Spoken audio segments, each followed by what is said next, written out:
Chapter 1. I am by birth a Genevese, and my family is one of the most distinguished of that republic. My ancestors had been for many years councillors and syndics, and my father had filled several public situations with honour and reputation.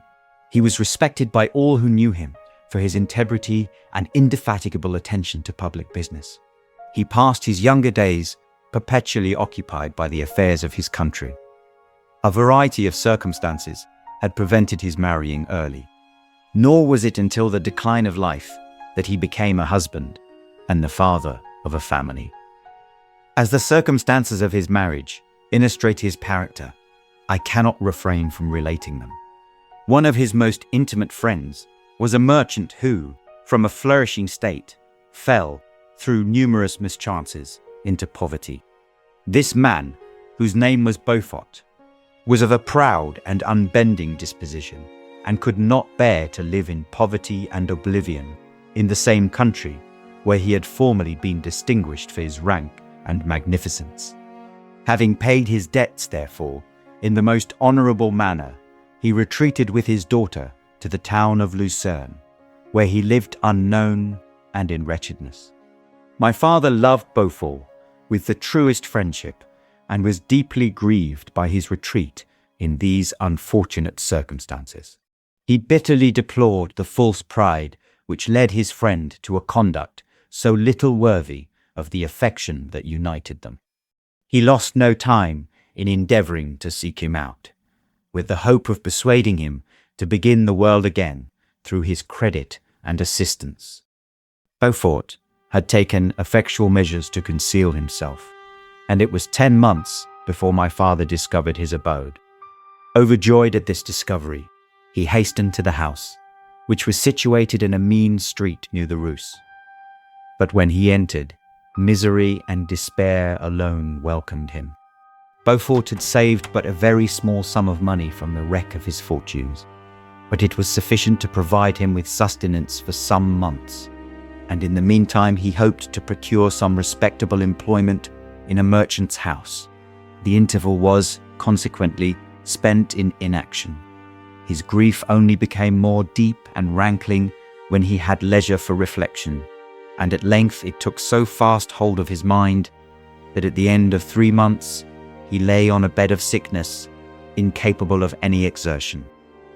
His daughter attended him with the greatest tenderness, but she saw with despair that their little fund was rapidly decreasing, and that there was no other prospect of support.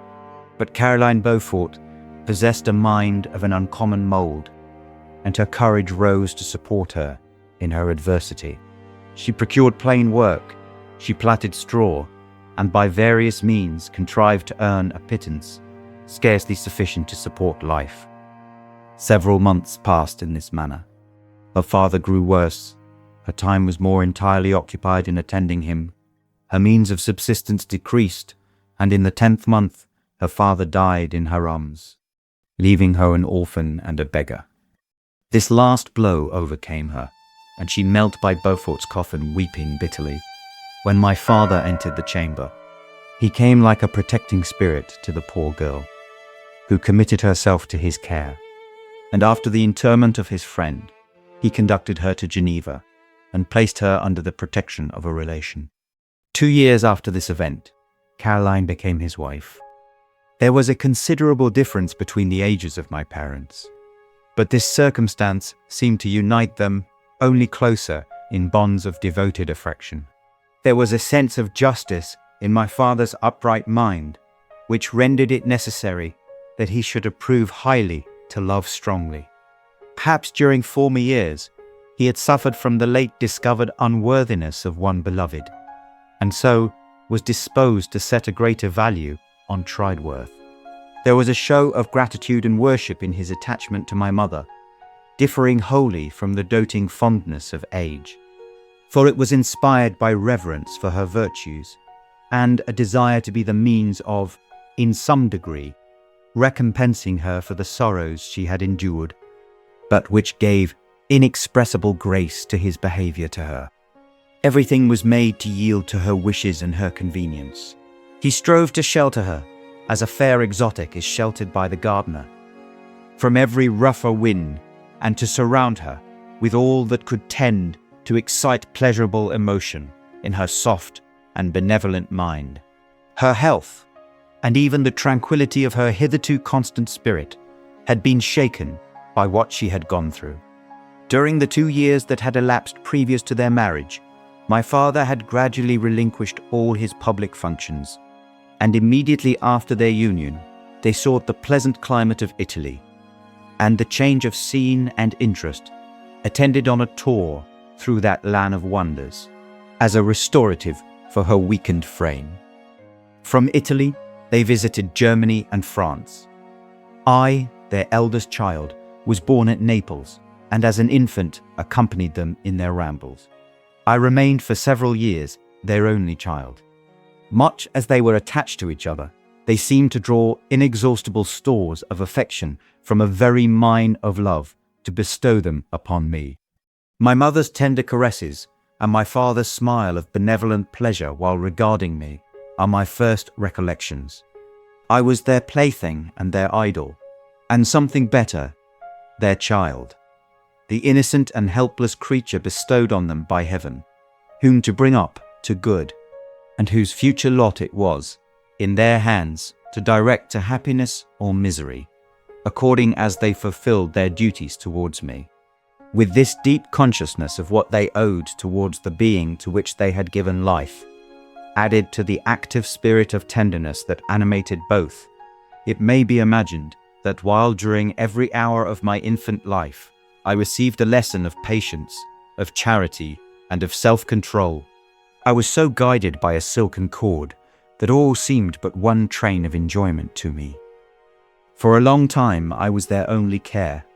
My mother had much desire to have a daughter, but I continued their single offspring. When I was about 5 years old, while making an excursion beyond the frontiers of Italy, they passed a week on the shores of the Lake of Como. Their benevolent disposition often made them enter the cottages of the poor. This, to my mother, was more than a duty. It was a necessity, a passion, remembering what she had suffered and how she had been relieved, for her to act in her turn, the guardian angel to the afflicted. During one of their walks, a poor cot, in the foldings of a veil, attracted their notice as being singularly disconsolate, while the number of half-clothed children gathered about it spoke of penury in its worst shape. One day, when my father had gone by himself to Milan, my mother, accompanied by me, visited this abode. She found a peasant and his wife, hard-working, bent down by care and labour, distributing a scanty meal to 5 hungry babes. Among these there was one which attracted my mother far above all the rest. She appeared of a different stock. The 4 others were dark-eyed, hardy little vagrants.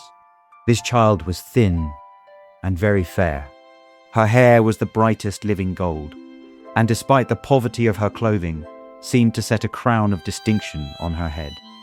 Her brow was clear and ample, her blue eyes cloudless, and her lips in the moulding of her face, so expressive of sensibility and sweetness, that none could behold her without looking on her as of a distinct species, a being heaven-sent, and bearing a celestial stamp in all her features.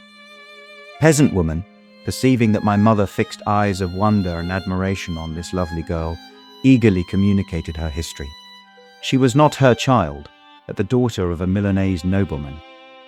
Her mother was a German and had died on giving her birth. The infant had been placed with these good people to nurse. They were better off then. They had not been long married, and their eldest child was but just born. The father of their charge was one of those Italians, nursed in the memory of the antique glory of Italy. One among the scevi ogni fremendi, who exerted himself to obtain the liberty of his country. He became the victim of its weakness. Whether he had died or still lingered in the dungeons of Austria was not known. His property was confiscated. His child became an orphan and a beggar. She continued with her foster parents and bloomed in their rude abode, fairer than a garden rose among dark-leaved brambles. When my father returned from Milan, he found playing with me in the hall of our villa, a child fairer than pictured cherub, a creature who seemed to shed radiance from her looks, and whose form and motions were lighter than the chamois of the hills. The apparition was soon explained. With his permission, my mother prevailed on her rustic guardians to yield their charge to her. They were fond of the sweet orphan. Her presence had seemed a blessing to them, but it would be unfair to her to keep her in poverty and want when Providence afforded her such powerful protection.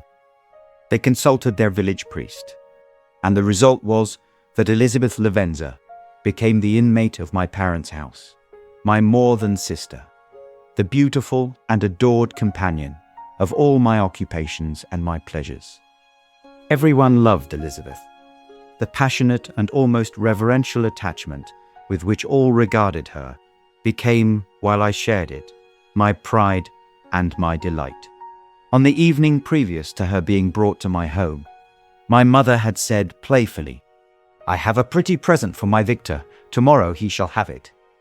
And when, on the morrow, she presented Elizabeth to me as her promised gift, I, with childish seriousness, interpreted her words literally and looked upon Elizabeth as mine, to protect, love, and cherish. All praises bestowed on her, I received as made to a possession of my own. We called each other familiarly by the name of cousin. No word, no expression could body forth the kind of relation in which she stood to me, my more than sister,